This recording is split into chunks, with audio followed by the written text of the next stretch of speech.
En esta sección vamos a hablar del temporizador 555.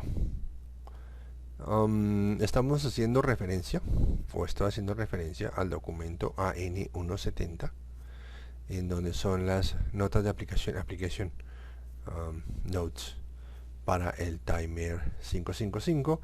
Esta es una publicación que se hizo por la empresa Philips Semiconductors en el año 1988.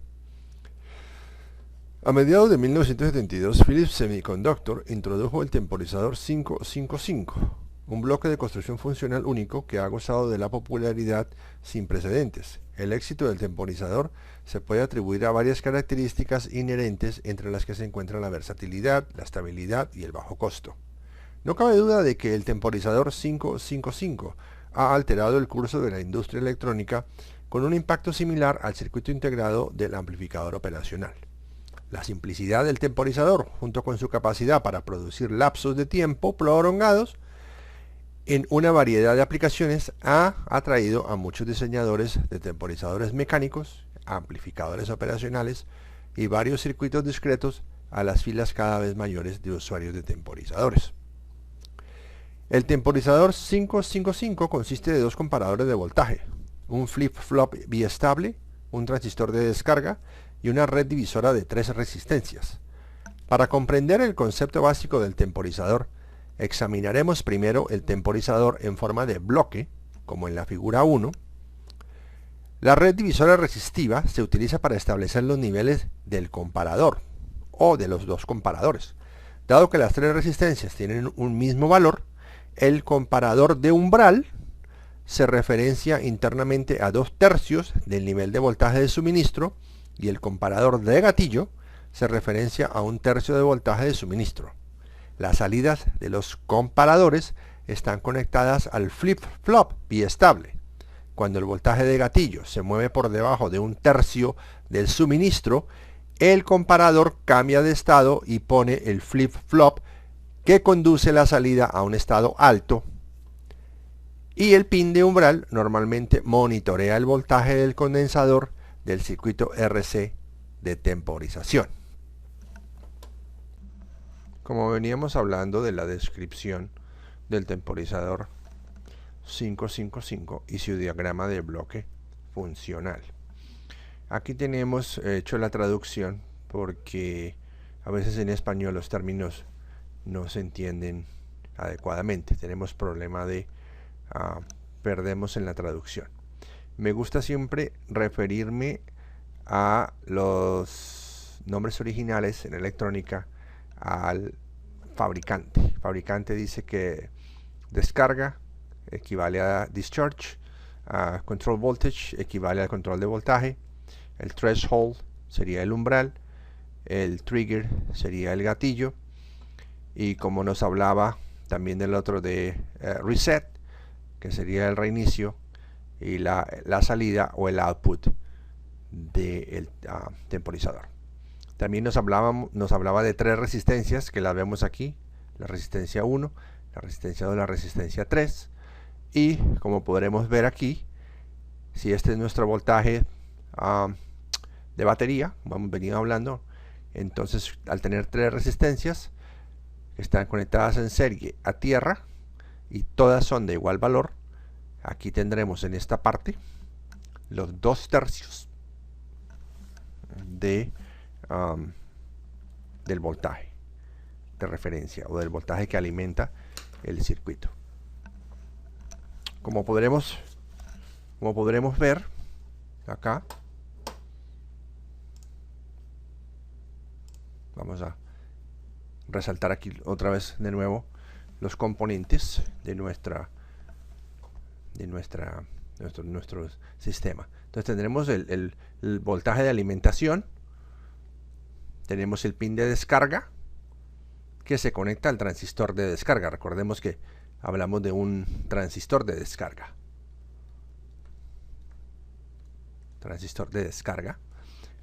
Hablamos de nuestra red de resistencias R. Podemos llamar esta R1, R2 y R3.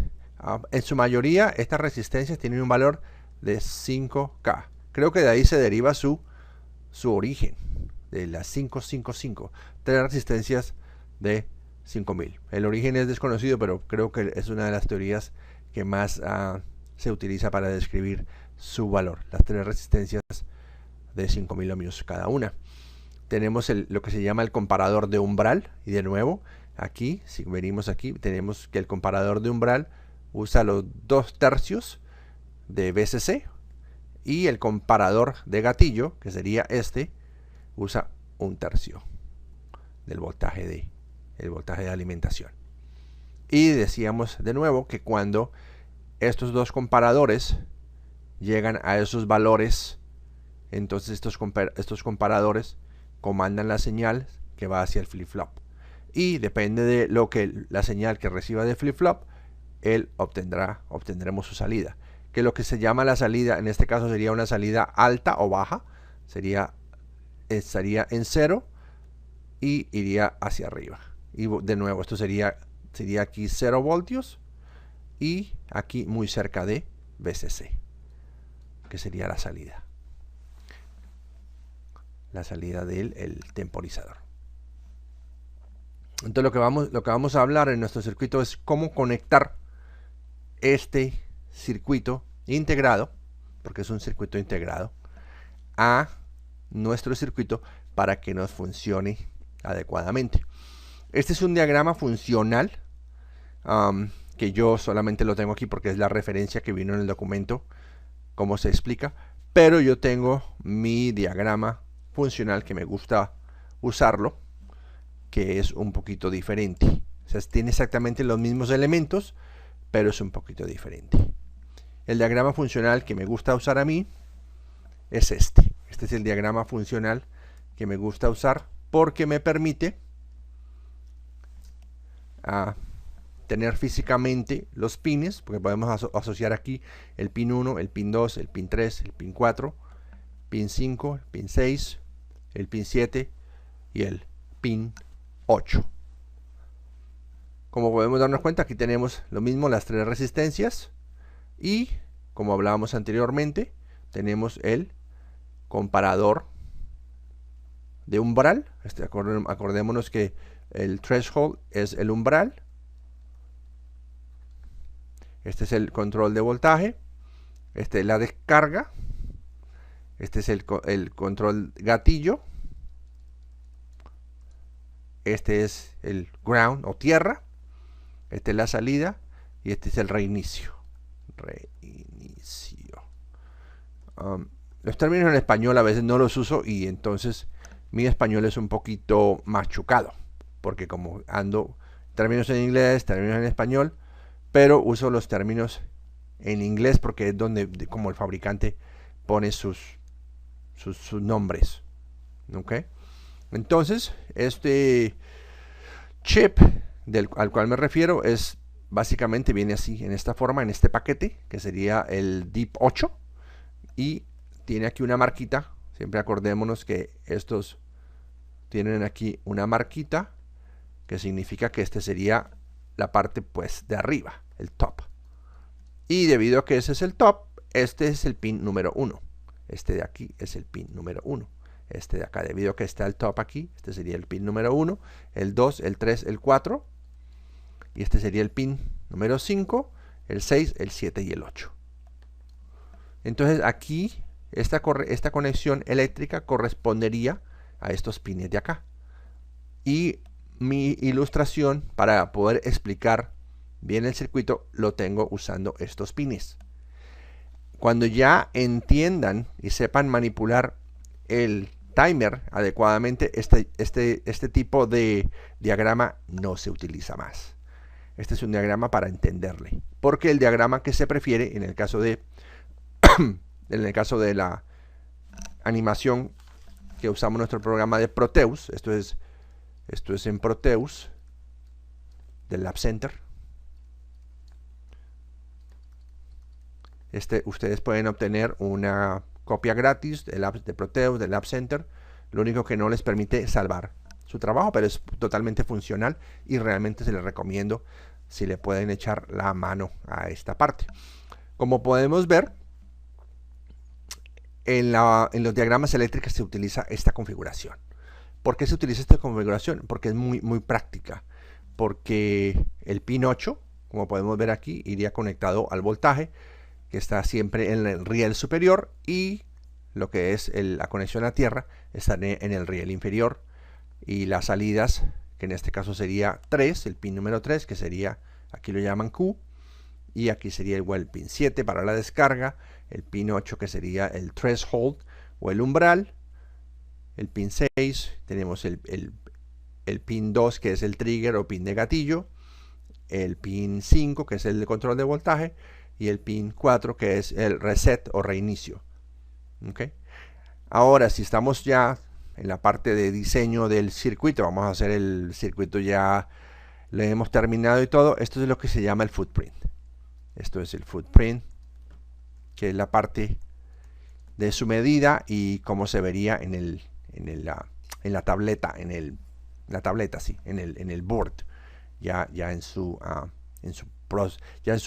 cuando se manufactura se usa este proceso.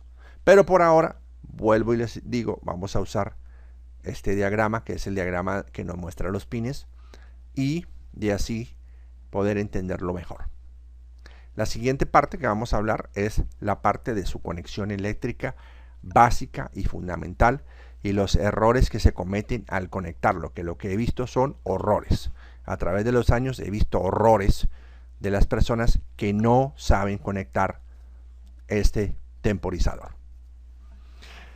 Si miramos, el fabricante nos dice siempre, el temporizador tiene que estar conectado a tierra, tiene que estar conectado a la fuente de voltaje, y en sus configuraciones más comunes, que se llama la configuración stable and monostable y astable.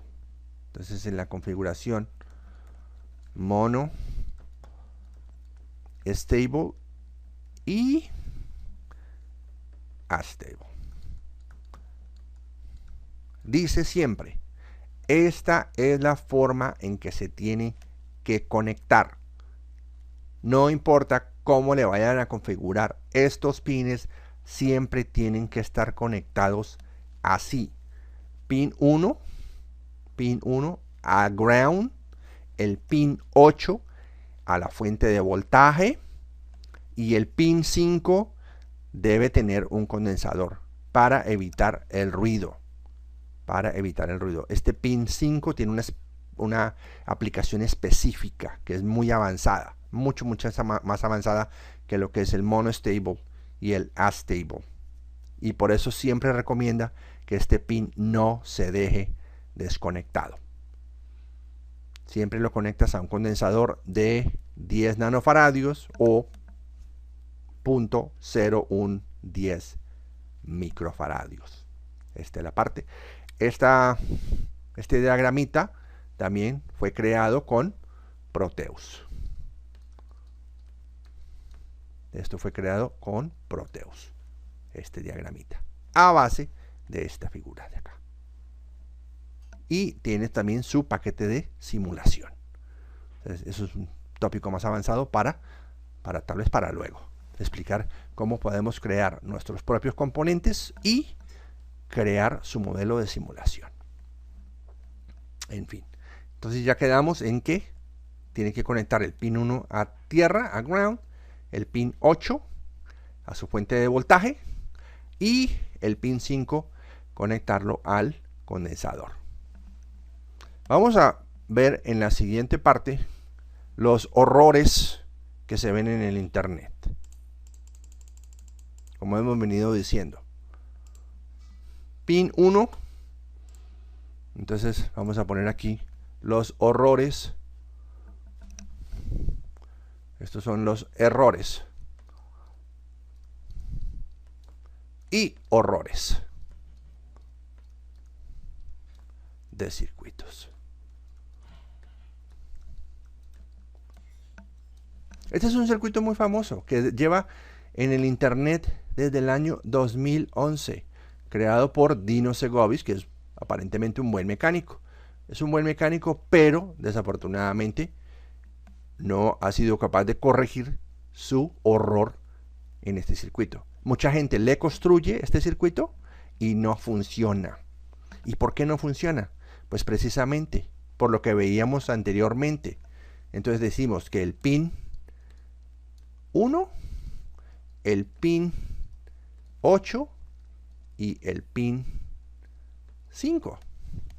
¿Correcto? El pin 1, pin 8 y pin 5.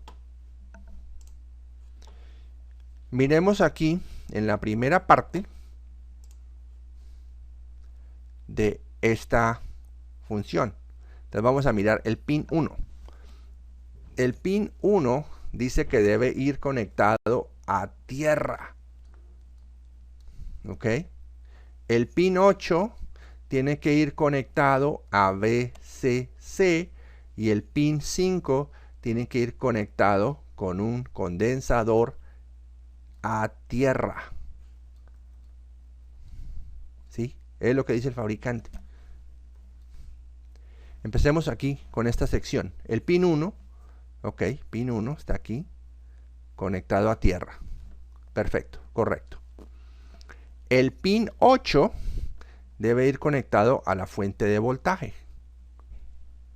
Aquí venimos a su fuente de voltaje y está correcto. Tiene un diodo de protección que lo puso para proteger el circuito. Okay, o sea, este. Y el pin 5, ¿qué pasó con el pin 5? No lo conectó, lo dejó desconectado. ¿Sí? Grave error. Aquí, error. Acá, en esto, error. Pasemos ahora a la conexión del segundo timer aquí.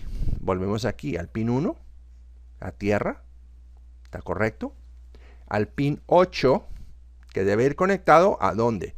Debe ir conectado a este riel. Al riel de voltaje. ¿Y qué hizo? No lo conectó al riel de voltaje. Lo conectó al pin 3.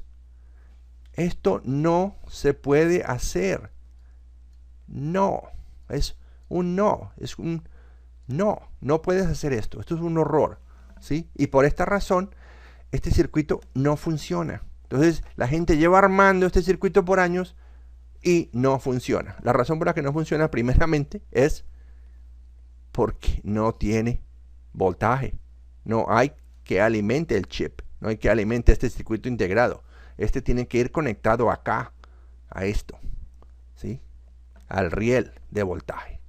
Por esa razón, esto no funciona. Está mal. Entonces, si ustedes tratan de armar este circuito, no le va a funcionar. Olvídense de este circuito, porque no funciona. Y esto tiene más errores todavía, horrores, este circuito. Pero por ahora es este. Y también nos queda que el pin 5 no le conectó, como el fabricante recomienda, a un condensador.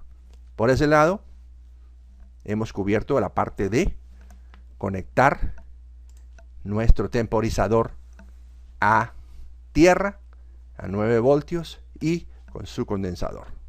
Siempre, no importa cómo lo vayamos a configurar, ya sea que lo configuremos como un monostable o como un astable. Perfecto.